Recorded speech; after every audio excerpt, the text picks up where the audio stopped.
1836 ईस्वी दक्षिण भारत की धरती पर एक ऐसा साम्राज्य जन्म लेने वाला था जो अगले 300 साल तक इतिहास की दिशा बदल देगा। लेकिन कहानी सिर्फ एक साम्राज्य की नहीं है।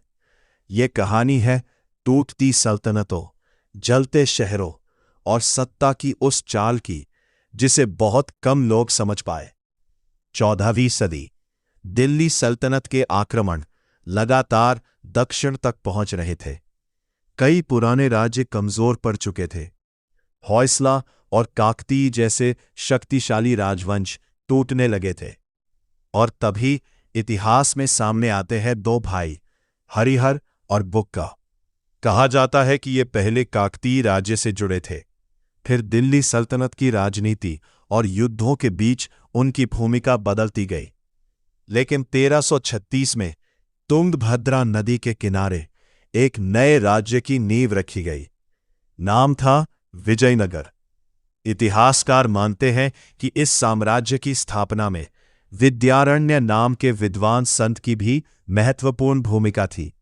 हालांकि कई विवरण आज भी बहस का विषय है। धीरे धीरे विजयनगर सिर्फ एक राज्य नहीं रहा, ये साउथ इंडिया की सबसे बड़ी राजनीतिक और आर्थिक शक्तियों में बदल गया। इसके बाजारों में दुनिया भर के व्यापारी आते थे। घोड़ों का व्यापार, हीरे, मसाले और विशाल मंदिरों से सजा हुआ शहर। विदेशी यात्रियों ने लिखा कि विजयनगर उस दौर के दुनिया के सबसे समृद्ध शहरों में गिना जाता था। लेकिन जिस साम्राज्य ने इतनी तेजी से शक्ति हासिल की, उसके दुश्मन भी उतनी ही तेजी से बढ़ रहे थे। और आने वाले वर्षों में दक्कन की सल्तनतों और विजयनगर के बीच संघर्ष इतिहास के सबसे निर्णायक युद्धों में बदलने वाला था। लेकिन वो कहानी फिर कभी।